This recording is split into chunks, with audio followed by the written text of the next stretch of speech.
Voy a tocar el tema del amor. Yo ya le he explicado, si usted quiere saber qué tema vamos a platicar, pues ahí atrás pues usted puede tener la información de los temas que están por compartirse. Este es un tema que hace referencia a la fuerza más poderosa en la tierra. Así dice el apóstol que cubre esta misión, esta iglesia, dice que, bueno, él lo enseñó así y así es, que el amor es la fuerza más poderosa, el poder más grande y más fuerte que hay. En el libro de Cantares dice la Biblia, porque fuerte como la muerte es el amor. Hay una versión que es interesante, que no dice fuerte como la muerte, sino dice, porque más fuerte que la muerte es el amor. Y esto a nosotros nos enseña, nos muestra que el amor es un poder inigualable. Dice la Biblia en el libro de Primera Carta de Juan, capítulo 8, versículo 8 y versículo 16. Primera carta de Juan, capítulo 4, versículo 8 y 16, perdón. Dice que el amor es una persona. Si usted me acompaña en estos dos versículos 8 y 16, dice que Dios es amor. El apóstol Juan dice que el amor es un ser, es una persona, y si es una persona, puede oír, puede ver, puede sentir, puede decidir, puede oler, puede escuchar, porque eso hace una persona. Porque la Biblia dice que Dios es amor. Quiere decir que el amor escucha, el amor mira, el amor siente, el amor percibe, el amor tiene deseos, según lo que dice el apóstol Juan en su capítulo 4, 8 y 16. Pero Mateo, el evangelista Mateo, en el capítulo 22, en el versículo 37, en adelante le pregunta a sus discípulos, Jesús, Señor, Maestro, le dicen, ¿cuál es el mayor mandamiento? ¿Cuál es el más grande mandamiento? Y Jesús dice lo siguiente. El más grande mandamiento es este: amarás, dice. Usted sabe que dentro de los primeros mandamientos se pueden dividir en tres clases. El primer mandamiento en orden cronológico es Shema, oír, Deuteronomio capítulo 6.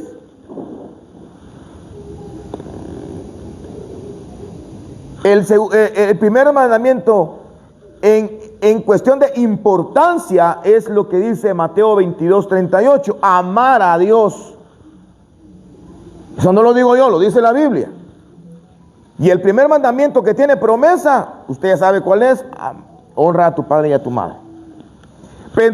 Pero dentro de estos mandamientos, el evangelista Mateo dice que el amor no es una persona.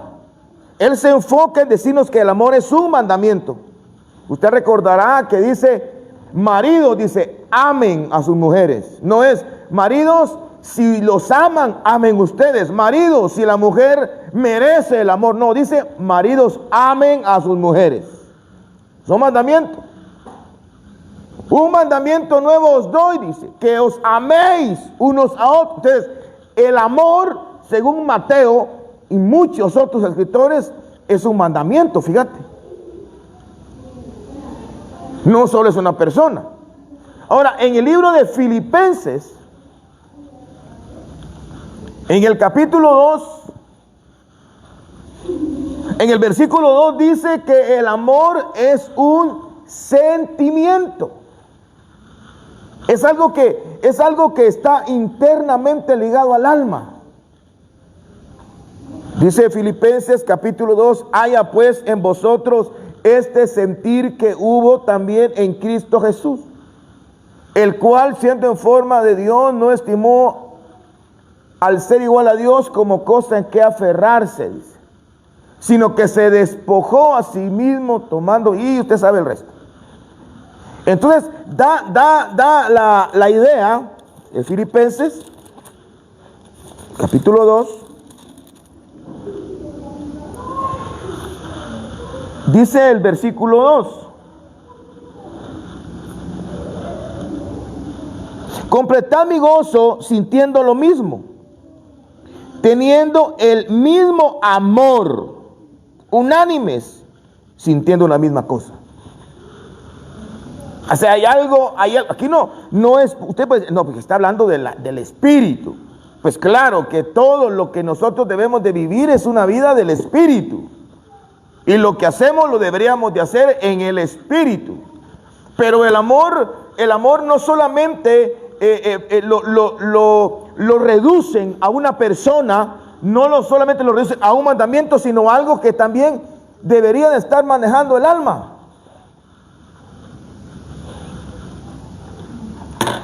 Ahora bien, en el libro de Gálatas, capítulo 5, versículo 22, el apóstol Pablo ahora nos enseña que el amor es un fruto. Es decir, que el amor no solamente es algo que brota de la nada, sino que el amor ágape, el amor divino. No estoy hablando del amor barato mundano. No vaya a pensar usted que estoy hablando de que en Filipenses que el amor es un sentimiento y que yo lo amo. No estoy hablando de ese amor terrenal, barato, animal que se maneja aquí en la tierra o que manejamos aquí en la tierra. Estoy hablando de algo, estoy hablando del amor. Estoy hablando del amor. Ahora en Gálatas dice que es un fruto, es decir, si es un fruto significa que es el resultado de un proceso de cuidado, fíjate. Es el resultado de un proceso que da un fruto, el cual dice que es amor. Amor, gozo, paz, bondad, paciencia, benignidad, fe, mansedumbre y templanza. 9. Uno de ellos, el primero, es el amor. Dicen algunos que ese es único, con 8 dimensiones, y el número 8 representa un reinicio. Una persona que está en el espíritu reinicia todo en su vida, y por eso es que hay 9 manifestaciones, pero no nos metamos por ahí. Y según Juan 3:16, el evangelista nos dice que el amor es un don.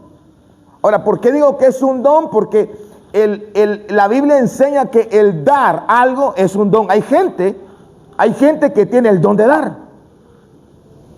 Hay gente que le es fácil despojarse. El libro de Hechos dice que más bienaventurado dar que recibir.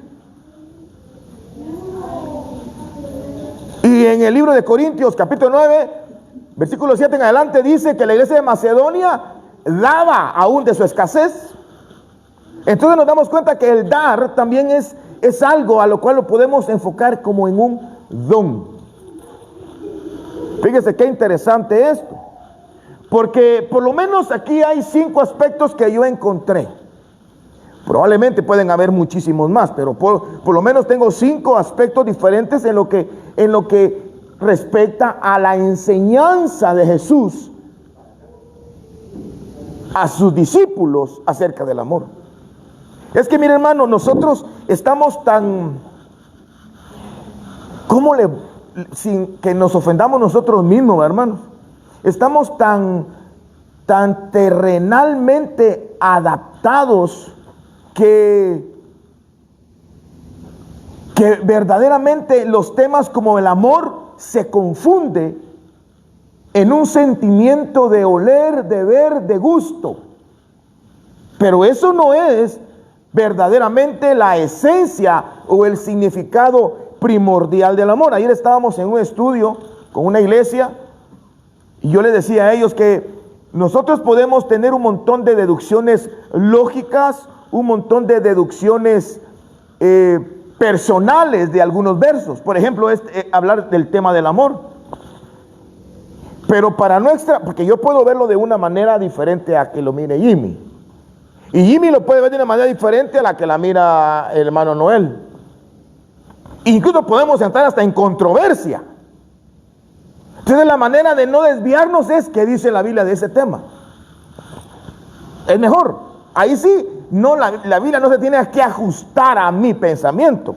Sí, al contrario, yo me tengo que reajustar a lo que la Biblia dice, si es que en algún caso yo tengo la enseñanza equivocada respecto a algún tema. Y le podría dar un montón de versículos bíblicos, un montón de ejemplos de algunos versículos que traen controversia, ¿va? Por ejemplo, que la mujer no use pantalón, ¿va? O que la comida sacrificada a los ídolos. O temas como, por ejemplo, el amor. Cada quien va a manejar su manera de entenderlo, pero ¿qué dice la Biblia de ese tema? Es lo mejor. Entonces, ¿qué dice la Biblia del amor? Bueno, aquí hay 5 aspectos diferentes. No es una deducción mía. Estamos nosotros viendo la manera en que nos enseñan el amor. Ahora, ¿por qué me tomé el tiempo de sacar por lo menos estos 5 significados o 5 sombras o 5 enseñanzas de lo que es el amor? Porque yo quiero decirle, allá hice un cuadro, no sé si usted lo logra ver. Allá arriba dice Antiguo Pacto y el otro lado dice el Nuevo Pacto. Cuando Jesús vino a la tierra, Él escogió a 12, dice. Y escogió a los que Él quiso. A Él nadie lo manipuló para escoger a alguien. Él escogió a los que Él quiso. Y lo llamó para que estuviesen con Él. Ese es el primer fundamento del llamamiento del discipulado, para estar con Él. Y después los enviaría a predicar, a evangelizar, a dar las buenas nuevas. Pero en ese envío se divide en 2 partes, lo vimos la vez pasada. Un envío era a los que no creían en Él, que es los que nosotros los consideramos como mundanos o inconversos, y también ir a darles la enseñanza a los que creían en Él. Vimos que a esto se les llama predicación, es la enseñanza a los inconversos. Y enseñanza didasco es la enseñanza a los convertidos. Hasta ahí está bien. Ya vimos la base del discipulado. Ahora vemos el primer problema del discípulo. Es destruir el paradigma de lo que era el amor en el concepto de los discípulos en el Antiguo Pacto. Y puede ser que eso deba de ser destruido en nosotros, lo que hemos tenido como una enseñanza o un concepto de lo que nosotros aprendimos que es el amor. Ahora, le voy a explicar algo.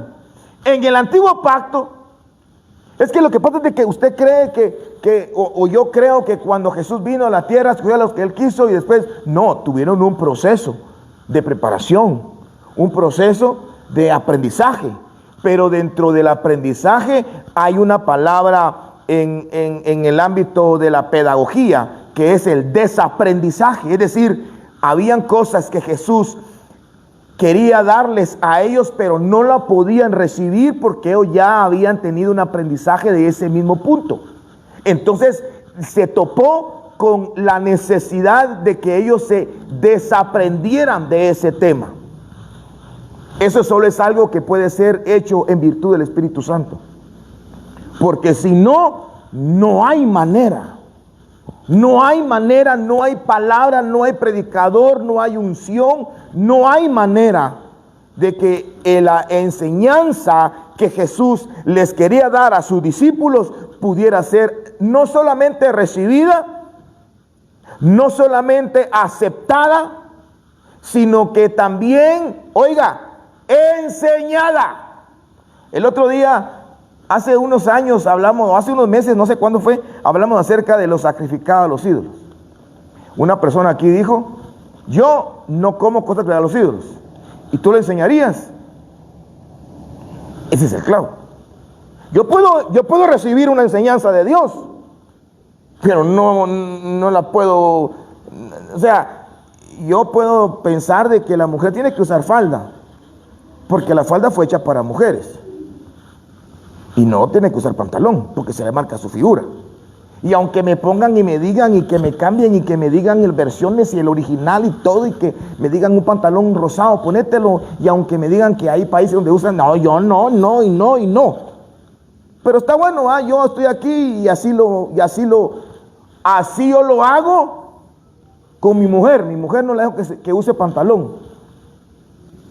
Pero yo lo recibo. O sea, yo acepto. Pero no puedo enseñar eso, porque yo no lo creo. Pero me someto. ¿Usted cree que esa es la actitud de un verdadero discípulo? Recibir. Hay gente que así es. Yo me pongo velo pero yo no creo en el velo. O yo hago esto, pero yo no lo enseño, porque yo creo que esto no es así. Entonces, por esa razón es que los discípulos tenían que tener un discipulado, valga la redundancia, aparte con Jesús, para que Él se tomara el tiempo de que la información que lanzara no fuera recibida como los del 5,000, como las 3,000 personas que lo oyeron en el Sermón del Monte. No, Él tiró la enseñanza, y aquellos, si quieren, no la reciben, no la aceptan y no la enseñan. Pero ustedes sí tienen que hacerlo, si quieren ser mis discípulos. O sea, que a ellos sí les tocó más grueso, porque no era cuestión de que me doy el lujo de pues yo no estoy de acuerdo con eso de la cobertura, yo no lo miro así. Entonces tú eres, pero no eres discípulo, porque el discípulo no solamente dice amén, así es, sino tiene la capacidad de enseñarlo como un rema. Esto así es. Ok, entonces, el amor, ¿cómo era en el antiguo pacto? ¿Cómo ellos miraban el amor? Porque cuando Jesús les enseñó del amor, era un tema que ellos ya conocían. Obviamente ya habían oído, hay versículos en la Torá, o mejor dicho, o en el Pentateuco, en donde dice el amor que Dios le tuvo a Israel, en donde habla en el antiguo pacto que la niña a sus ojos, en donde habla del amor del pastor por la doncella. Así es, el libro de Cantares. Es decir, había referencia, pero en esencia el amor era enfocado, era recibido, era ministrado, era practicado bajo dos fundamentos fundamentales. Había muchísimos, pero en el ejercicio de pueblo y Dios, porque eso es lo que nos interesa. A mí que me interesa hablar de el amor, el amor según el punto de vista de no sé qué, Calvetti, o de un pensador de aquel que dice, ¿cómo dice aquel? Es que queda en ti, tú vives en mi mente, sola, fija, sin tregua, a toda hora. ¿Sabes cuál es esa, va? No. Un poema. O sea, a mí lo que me interesa es el amor a la luz de la palabra. Entonces, ¿qué es lo que en el Antiguo Testamento, o mejor dicho, en el Antiguo Pacto, se manifestaba en el amor? Descansaba, se proyectaba, funcionaba prácticamente dos bases: en la obediencia a la ley. O sea, que ellos habían sido enseñados en que la persona que obedecía la ley tenía amor, amaba a Dios. Fíjate qué interesante. O sea, el amor, su motor, su enfoque, su ministración descansaba en la obediencia absoluta a la ley y en los sacrificios. Y ahí entendemos por qué David dijo en una ocasión: yo no le voy a dar a Dios algo que no me cueste. Y sacrificó una cantidad de animales. O cuando Salomón dice que mató a miles de porque en eso era el enfoque de cuánto amaba. Por esa razón es que cuando los discípulos llegaron a cierto lugar y se acercaron los fariseos, le dijeron: hemos encontrado a esta mujer en el acto de adulterio, y la ley dice que hay que matarla. O sea, esa es la muestra del amor, según la ley. O sea, ellos estaban acostumbrados que la obediencia a la ley era una evidencia de que una persona amaba a Dios y que tenía amor en su vida. El problema es que cuando Jesús vino a la tierra, lo cambió. Por decirlo de una manera. ¿Por qué digo lo cambió? Porque lo que antes parecía que era una evidencia del amor, ahora ya no es una evidencia del amor. Pero hay gente que vive demostrando el amor, fíjate pastora, como en el antiguo pacto. La obediencia absoluta al ministerio, sacerdocio, oficio, don, iglesia, privilegio. Y eso creemos que es la evidencia principal del amor. ¿Cómo me van a decir que si yo amo a Dios, si yo vengo a los cultos? ¿Cómo van a decir a mí si yo amo a Dios, si yo diezmo? Eso era en el antiguo pacto.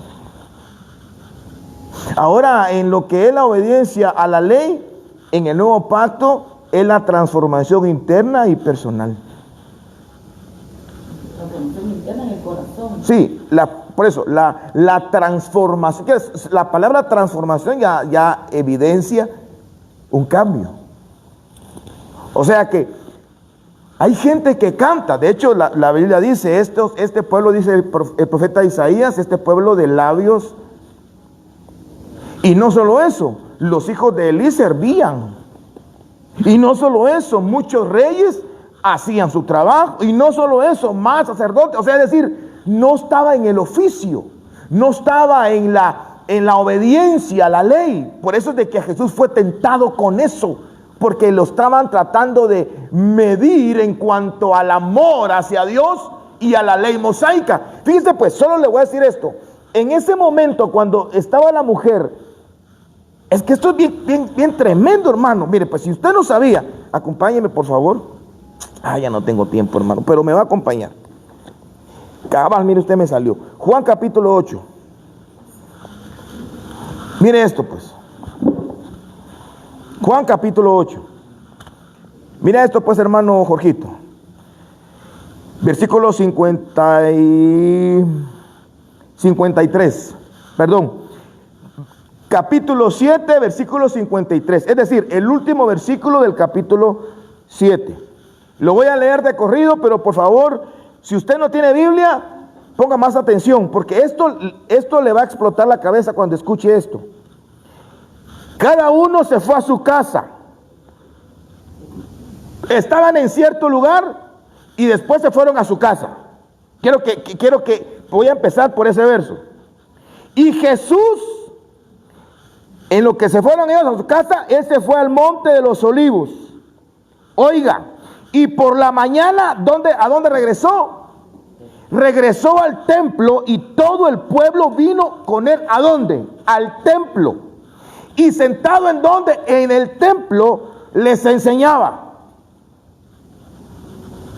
Entonces los escribas y los fariseos le trajeron una mujer. ¿A dónde? Al templo. Sorprendida en adulterio y poniéndola en medio, le dicen que esta mujer ha sido sorprendida en el acto mismo. Ahora una pausa. ¿Qué es lo que le quiero decir con esto? Que unos llegaron a oír a Dios al templo, fíjate pastora, y otros llegaron al templo a acusar y a matar a una mujer. Al templo. Cuando tiraron las piedras, fue en el templo. Pues yo le digo que le va a explotar la cara, usted lo sabía. Pero eso no fue en la calle. Eso fue en el templo. O sea que hay dos grupos de personas. Unas que tienen amor y otras que no tienen amor. Jesús estaba en medio de dos corrientes, o de dos unciones, o de dos enseñanzas. Porque los fariseos, sinceramente, lo que querían era cumplir lo que la ley de Moisés decía, y eso lo querían usar, porque aquí dice que querían usar esto para acusar. O sea, en pocas palabras, aquí había doble acusación. Acusaban a la mujer Y ese es el punto, cualquier decisión que Jesús tomara, iban a condenar a Jesús. Porque si de Jesús decía, no la apedreen, perdónenla, entonces ellos iban a salir y le iban a decir al Sanedrín, aquí hay un hombre que está en contra de la ley de Moisés, no tiene amor. Esta persona está mal, porque está en contra de lo que Moisés enseñó. Y si Jesús dice, apedréenla, porque así dice Moisés, se van con los romanos y le hubieran dicho, hey, allá anda un cuate de nosotros que está juzgando y condenando a muerte a personas cuando ustedes ni la han juzgado. Tráigamelo. O sea, de las dos maneras Jesús estaba en una situación complicada, al parecer, pero nadie pone en una situación complicada a Jesús. Lo que digo Jesús es, bueno, el que esté sin pecado. No dijo ni sí ni no. Lo que se está tratando de explicar es que Jesús lo que trató de explicarles es, ustedes necesitan lo mismo que necesita ella, que es la segunda base del amor en el nuevo pacto, que es el perdón. Por eso ellos cuando Jesús perdonaba pecados, decían, ¿y quién le otorgó para perdonar pecados? Pues ese es un don, es una consecuencia del amor que tenemos. Por eso yo puedo perdonar la ofensa de alguien, porque tengo ese amor. Antes no se podía perdonar. Antes lo que hacían era castigar, condenar, aniquilar. Pero te puedo decir, yo tengo amor. Ahora no. Ahora, si tengo amor, se va a evidenciar por la transformación interna y por la manifestación del perdón que puedo otorgar. Si usted se da cuenta, en todas estas, todo esto descansa en el fundamento de la transformación interna y personal, en algo que va más allá de lo que los ojos pueden ver. Entonces, ¿por qué tomo estos versículos? Porque Jesús se topó que él tenía que cambiar la enseñanza y el concepto que ellos tenían en cuanto al amor. Es decir, él jamás dijo, ya no estén sacrificando, ya no hagan esto. No, él lo que estaba hablando es que ahora lo que nos interesa es la parte interna. Y ahí se ve y se entiende por qué dice que el que mira a una mujer para codiciarla, es decir, que el amor es más interno que externo. Es decir, que usted puede hacer cualquier cosa buena, pero si no tiene amor, delante de Dios no sirve. Tal vez a mí sí me sirva, que tú me odies, que te caiga mal y que me invites a una hamburguesa, ¿va? Gloria a Dios, a mí qué me importa que te caiga mal, pero ahora ya no es así. Ahora, como discípulo de Cristo, tenés que saber de que si vas a invitar a una hamburguesa, tienes que estudiar cuál es la razón por la cual estás dando la hamburguesa. Y si no la vas a invitar, pues tenés que también saber cuál es la base, el asiento de por qué no lo haces. Entonces, yo saqué por lo menos 4 enseñanzas fundamentales. En el capítulo 4, verso 8 y verso 16, Jesús digo yo, el evangelista enseña que la vida tendría de base el amor. ¿Por qué digo la vida? Porque si somos discípulos de Jesús y creemos que Jesús es Dios, entonces, y ahí nos dice que Dios es amor, entonces es inevitable que yo voy a tener de base en mi vida el amor. O sea, yo no puedo decir, yo soy discípulo de Jesús y Jesús es Dios y Dios es amor. Sí, pero yo soy discípulo de Jesús, pero no tengo nada que ver con el amor. No, estos 2 versículos lo que enseñan es que el discipulado o el discípulo tiene que tener de base de vida el amor. Principalmente el amor. Número 2, Juan 3:16. Ayúdame tú a buscar Primera de Juan, capítulo 4, 9 y 10. Hermano Brandon, Romanos capítulo 5, versículo 8.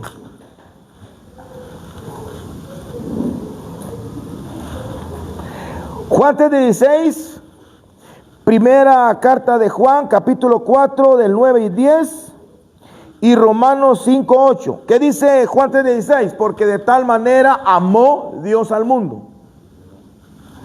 ¿Qué dice primera de Juan 4, 9 y 10? 4, versículo 4. Capítulo 4, versos 9 y 10. En esto se mostró el amor de Dios para con nosotros, en que Dios envió a su Hijo unigénito al mundo para que vivamos por Él. En esto consiste el amor, en todo el amor, no en que nosotros hayamos amado a Dios, sino que Él nos amó a nosotros y envió a su Hijo en Propiciación. por nuestros pecados. Romanos 5, 8. Dios encarece su amor para con nosotros, en que siendo aún pecadores, Cristo murió por. Ok, entonces, en lo que el capítulo 4, 8 y 16 del primer libro de Juan, lo que nos dice como discípulos, o lo que Jesús enseña como discípulos, es de que en la vida íbamos a tener de base el amor, porque Dios es amor. Y si queremos que Dios sea parte de nuestra vida, tenemos que tener de base entonces el amor. Esa es una regla de 3. Si yo tengo a Dios en mi vida, tengo que tener el amor en mi vida. Si Dios debe de regir mis pensamientos y mis pasos, el amor debe de regir mis pensamientos y mis pasos. Si mi prioridad es Dios, debe de ser mi prioridad el amor. Entonces, ¿qué concluimos? Que el amor para un discípulo es una base de vida. No es como cuando uno viene a la iglesia. Somos cristianos ahorita, pero cuando estamos en el trabajo ni saludamos, ni hablamos, ni decimos nada. Ahí ya no. Ahorita no estoy en mi privilegio. O sea, ahorita no me exijan que tenga una actitud como la de, ay, ¿qué tal, hermano? ¿Qué tal? Dios le bendiga. No, aquí no conozco qué feo ese muchacho. Ay, qué feo. Qué muchacho. No, así no es. Si nosotros somos discípulos, lo que Jesús les enseñó a ellos es, si van a ser mis discípulos, su base va a ser el amor y punto. No puede tu base ser otra cosa más que el amor, que es Dios. Primera de Juan 4, 8 y 16. Lo que acabamos de leer nos hace referencia a que como discípulos debemos de entender la manifestación del amor hacia nosotros. Por eso es de que una de las enseñanzas que los discípulos recibimos es cómo se manifestó el amor hacia nosotros. Juan 3:16 dice que de tal manera nos amó Dios que dio a su Hijo en sacrificio por nuestros pecados. En el libro de primera de Juan 4 dice que se manifestó. ¿Qué dice ahí? Habiendo sido manifestado, vamos, se lo voy a leer yo. Juan 4 dice, en esto se mostró el amor de Dios. Es decir, como discípulos debemos de estar seguros cómo Dios mostró su amor para nosotros. Y dice lo que prácticamente dice Juan 3:16. ¿Cómo se mostró? En que dio a su Hijo unigénito al mundo para que vivamos por Él. ¿Por quién? Por el amor. Ok, en el libro de Romanos 5:8, lo que leía Brando, vemos otra vez la palabra mostró. Y Dios, ¿cómo dice? Mostró su amor para con nosotros en que siendo aún pecadores, dice. Es otra enseñanza acerca de la manifestación del amor. Es que ¿sabe qué es lo que pasa? Que como discípulos tenemos que saber que no solamente nuestra vida tiene que descansar en solo una palabra, que es amor. ¿Por qué? Porque el amor es una persona, es al que sigo. ¿Por qué? Porque el amor es un mandamiento. ¿Por qué? Porque el amor es un sentimiento, el más grande que hay, al cual Pablo dice que tengamos el mismo sentimiento. ¿Por qué? Porque el amor es un fruto y es el primero. ¿Por qué? Porque el amor es un don. Es decir que si tenemos ese concepto del amor como la base de nuestra vida, el otro concepto que debemos tener como discípulos es que ese amor no es ajeno a nosotros. Se manifestó salvándonos siendo malos. Entonces, ¿qué es lo que enseñamos? Lo mismo. Quiero decirte que Dios te quiere salvar, no importa lo que hayas hecho. Esa es la manera de que estamos diciéndole, y Dios mostró su amor para ti. Porque eso es lo que debe de reconocer el discípulo y compartir el discípulo. Porque hay gente que dice, ¿y Dios? ¿Y en qué sé que me ama Dios? Dice, si me despidieron de mi trabajo, estoy todo enfermo, no tengo comida, no tengo esto. Ah, bueno, porque lo que pasa es que tú te enfocas en algo terreno. Pero yo estoy hablando del amor de Dios, que es eterno, y que su amor te cubre en esta tierra y en donde estés en el futuro. O sea, te estoy hablando de algo que sobrepasa el tiempo y el espacio. ¿Por qué? Porque Dios sobrepasa tiempo y espacio. Por eso el evangelista no encontró las palabras para definir el tamaño del amor en Juan 3:16, sino que se limitó a decir, porque de tal manera, dice. Número 3. Entonces, el primero es concepto de vida. El segundo es el concepto de entendimiento. Los discípulos tenían que entender que antes Jesús perdonaba no a todos. Antes tenía que entender los discípulos de Jesús que ahora el leproso no se le ponía aparte, que la prostituta no se sacaba del campamento, que la mujer menstruosa no se le ignoraba. Ahora los discípulos tenían que entender que para eso había venido el amor a la tierra, para rescatar lo que se había perdido. Entonces ese concepto parece sencillo, pero a nosotros se nos olvida. Pensamos que Dios viene a rescatar a todos los malos, pero a mí no. O sea, a mí se me olvida. Por eso hay gente que le falta misericordia. Así decían ayer unos hermanos. Un hermano que se fue a la iglesia y regresó, y cuando regresó lo miraban raro. Fíjate tú. Así de sencillo. Y somos discípulos, vato. Pero no se preocupen, así pensaban los 12 apóstoles. Dijo, ¿qué hace el maestro sentado ahí con esos vistas, con estos? Para eso vino. El amor se había hecho presente y se estaba manifestando. Nosotros tenemos que manifestar el amor, no en aleluya, aleluya. Precisamente con esto. Otro.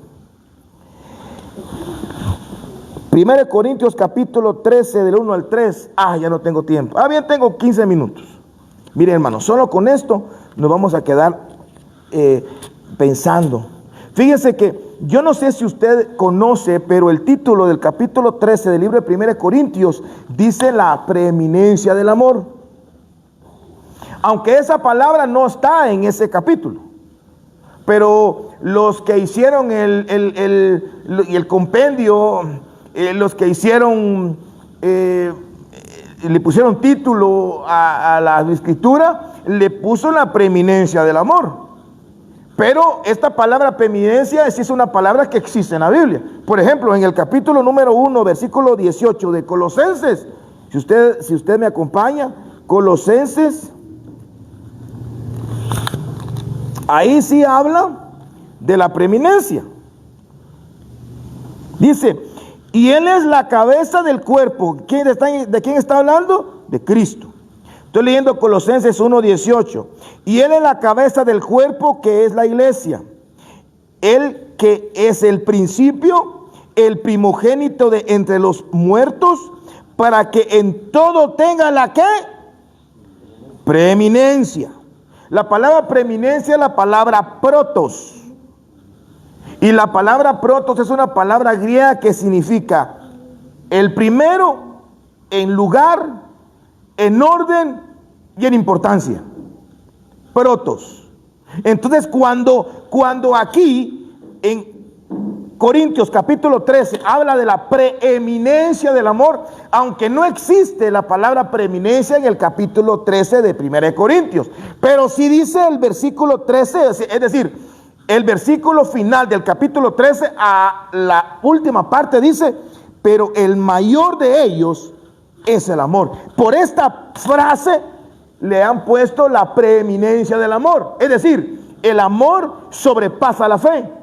El amor sobrepasa la esperanza. Pero no solo eso. Vaya conmigo al versículo 1.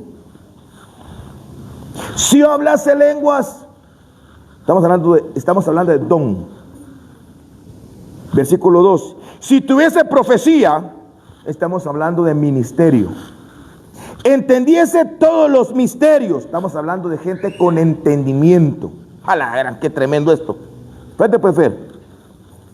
Si tuviese entendimiento de los misterios, dice. Número 3. Número 4. Y si tuviese toda la fe. Número 5. Y si repartiese todos mis bienes. Número 6. Y entregase mi cuerpo. Fíjate todo lo que puede hacer uno sin amor. Por eso yo he dicho, mira, cuando le hizo me gozaba, porque decía, ahí está. Pero uno lo que busca, entendimiento, conocimiento. Y entre más conozco, ¿eso significa que yo más amo? No. Y entre más creo, no.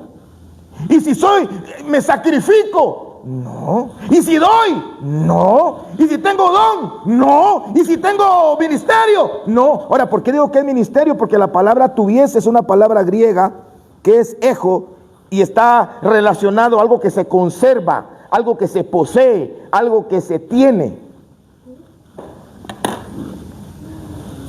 Ahora, ¿qué es lo que trato de explicarte?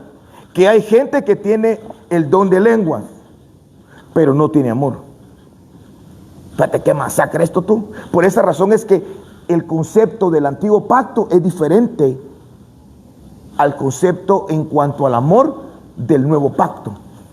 Porque en el antiguo pacto sí, cómo lo usa Dios, cómo canta, cómo adora, cómo se sacrifica, cómo camina. Los que van para Esquipulas el 15, de rodillas, este debe de amar mucho. No, ahora ya no se basa en eso. Ahora quiero ver qué tan transformado estás.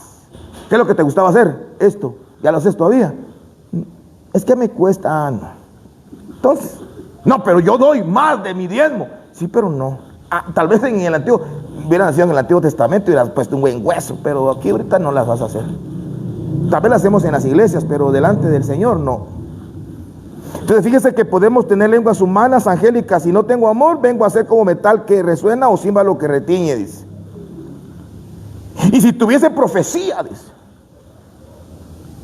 dice en la Biblia que Pablo quería que todos profetizáramos, dice o no. Y ramás, tostor, rabara, pero tienen don de lenguas y que le dieron palabras.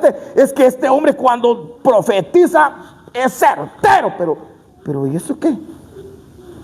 No tengo la base de la vida de un discípulo, que es el amor.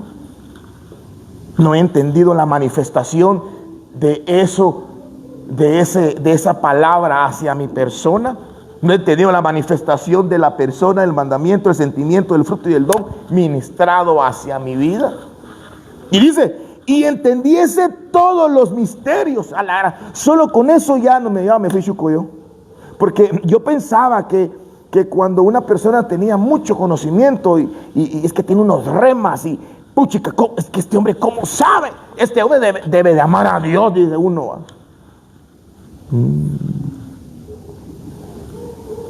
Y aquí no estamos hablando de un sentimiento únicamente. Estamos hablando de la importancia que tiene el amor. Por eso le hablé de protos. Sobre todo eso. Nosotros no lo miramos así. Para nosotros es más importante conocer, entender. Es servir, es profetizar, es predicar, es evangelizar. En el caso mío es cantar, es que Dios me use, es que eso es vida. No, la vida Realmente la vida está en que le conozcan a Él. Así dijeron que la vida eterna era te conozcan a ti, a Jesús. El amor. Dice también, si entendiese todos los misterios y toda ciencia, y es más, y si tuviese toda la fe, y pone un ejemplo, de tal manera que trasladase los montes. O sea, era una fe que tenía acción. No eran palabras que yo soy Hulk. No. Aquí no estamos hablando. Está poniendo un ejemplo de la fe. De tal manera, dice, que haga esto en la fe. Pero si no tengo amor, nada soy, dice. No, yo soy, ¿cómo? Nada soy bien. Soy hijo de Dios, soy un siervo. Soy un evangelista, pastor, profeta, apóstol, galáctico, internacional y en las galaxias venideras, futuras que aún están por crearse. Pues si no tengo amor, o sea, cuando digo amor no me estoy refiriendo a un sentimiento, creo que lo comprenda. Y si repartiese todos mis bienes a los pobres, no dice y repartiese una buena parte. Fíjate, Fer, qué masacre. Dice todos. Yo dudo mucho que alguien haga eso, que dé todo. Pero aún dándolo, si realmente. Y termina diciendo, y si entregase mi cuerpo para ser quemado y no tengo amor, concluye, de nada me sirve. Entonces, ¿qué estamos hablando? Estamos hablando de el amor es más importante que un don, que un ministerio, que un entendimiento y revelación, y más importante que el creer, que el dar y el sacrificarse. Son 6 aspectos que para nosotros son muy importantes y por no decirlo así, a veces creemos que son más importantes que el amor en sí. ¿Cómo aplicar el amor? Por ejemplo, Mateo 5:44 dice, amad a vuestros enemigos. Solo mire esto pues.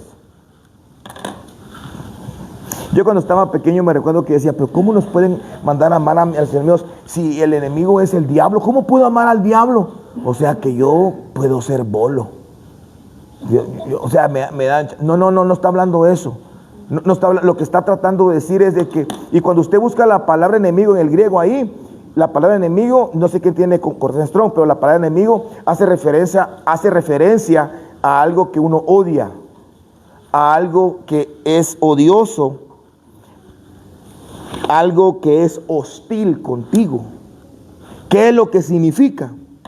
Que Mateo 5:44 te dice que tenés que amar al que es hostil, al odioso. Mire, por cierto, le voy a decir algo aquí entre nos, antes que se nos vaya el tiempo. No, porque como no creo que mire nunca, le quiero decir algo. No, mejor se lo voy a decir después. Fíjese usted, amar al enemigo, dice. Vea que dice, es la palabra que significa odioso, hostil. O sea, en pocas palabras lo que está tratando de decir es que nosotros tenemos que ser con las personas hostiles y odiosas como Dios se portó con nosotros siendo hostiles y odiosos. Eso hace un discípulo. O usted era amigo de Dios. Y la Biblia dice que el que se constituye enemigo de Dios. Y antes estábamos nosotros separados de la ciudadanía celestial, alejados del pacto. Éramos enemigos de Dios. Por naturaleza, hijos de ira. Pero Dios nos amó. Por eso dice Romanos 5:8, lo que leíste tú. Porque se manifestó el amor para con nosotros. Es que siendo un pecadores, Cristo murió, nos amó. Entonces quiere decir que alguien que me venga a hacer mal, yo tengo que amarlo. Porque si no, no soy discípulo. Entonces, ¿qué es lo que hacemos nosotros? Pues no me saluda, pues no la saludo. No me habla, pues no le hablo. No me quiere, pues tampoco mendigo amor. Qué lindo el niño. y para que nos miremos más complicado, Romanos 12, 17. No paguéis a nadie mal por mal, dice. A la gran hermano, es que ahí sin nombre. O sea, no te está diciendo que si alguien te pega en la mejilla, pone la otra. Porque yo te puedo pegar en la mejilla sin querer. Pero alguien que de verdad quiere hacerte mal y tú no le pagues con la misma moneda, es cardíaco. ¿Sabe qué es el pago? El pago es la consecuencia de lo que te dieron. Por ejemplo, si usted trabajara por pisto aquí en la iglesia y usted es contratado para hacer limpieza, a los pastores ya les dieron un servicio. Y lo que ellos les deben a ustedes es un pago, es la consecuencia de lo que ellos recibieron. A usted le dan cada quincena su pistillo, que es la respuesta a lo que usted le dio a la empresa. El problema de esto es que si tú le das mal a la empresa, no te pagan. No quiere trabajar, no le pago.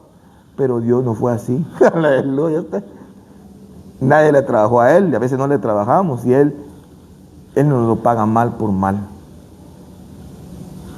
Así tenemos que ser nosotros. Solo estos ejemplos que le estoy poniendo, imagínense en la mente de los discípulos. Ellos no están acostumbrados a esto, ellos están acostumbrados a ojo por ojo y diente por diente, la ley del talión. Mano por mano, pie por pie, bestia por bestia. Y la prostituta no puede estar dentro del campamento, la que está menstruando 7 días para afuera. El asesino, buscar ciudad de refugio. Pero es mi papá, no importa, hay que apedrearlo. Ese es el amor que ellos entendían. Por eso hay gente en las iglesias que es la manera de que ellos creen que es amor, pero no. El amor descansa en la transformación interna de cada uno de nosotros y en el perdón. Primero, que se reveló a nosotros y entendiéndolo, nosotros poderlo ministrar. Y por último,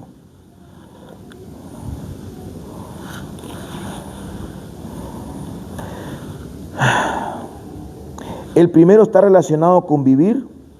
Dios es amor. El segundo está relacionado con entender la manifestación de Dios para los discípulos. Y el tercero está relacionado con hacer lo que estamos viendo. No pagarle a alguien mal por mal. No amar a nuestro enemigo. Colosenses 13, 1 Corintios 13, acerca del amor. Vamos a hacer algo, pero metámosle el condimento del amor. Y termina diciendo, el amor es sufrido, es benigno, no es jactancioso, no hace nada indebido, no busca lo suyo, no se envanece, no guarda rencor, no se irrita,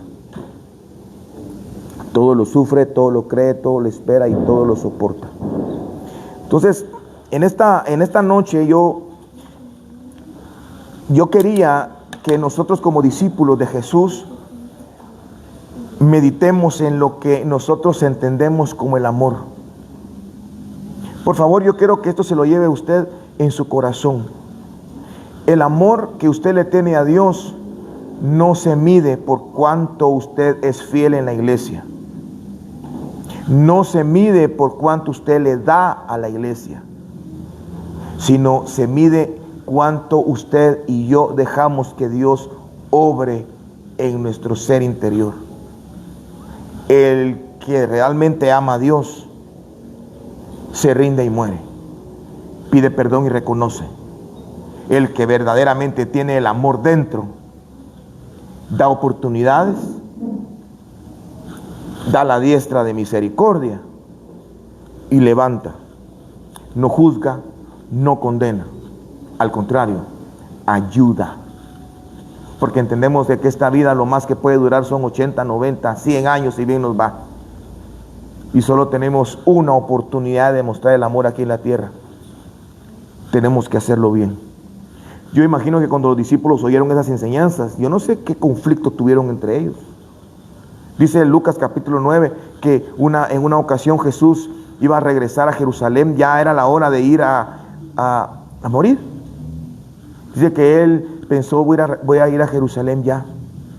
Y con una congoja en su corazón, voy a ir a Jerusalén, y mandó a sus 2 discípulos a que se fueran adelante. Vayan, dijo. Y se fueron 2 discípulos y llegaron a una comunidad samaritana para que le dieran refugio a Jesús una noche. Y no lo quisieron recibir porque los samaritanos se dieron cuenta que Jesús iba para Jerusalén y no lo recibieron. Y cuando Jesús le dice, ¿y qué pasó? No quisieron recibirte, pero que pedimos que baje fuego del cielo y lo destruya todo, Jesús. Y Jesús les dice, ustedes no saben de qué espíritu son. Pero ¿cómo no van a saber si estaban caminando con el mismo amor? Habían dormido con el amor puro. Es que no había otro ser en el planeta, ni habrá, que sea el amor tan puro, tan evidencial cerca. Cómo caminaba, cómo hablaba, cómo trataba al pecador, y encima se ponen porque la enseñanza que traían era muy fuerte.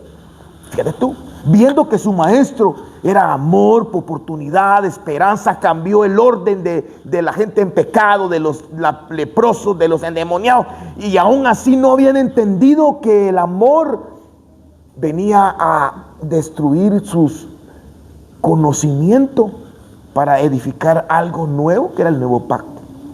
Jesús les dijo, ustedes no saben de qué espíritu son. Entonces yo me pongo a pensar, bueno, si ellos que vivían con Jesús, andaban con Jesús 3 años y medio, aún les costaba agarrar la onda en cuanto al amor, ¿cómo no nos va a costar a nosotros?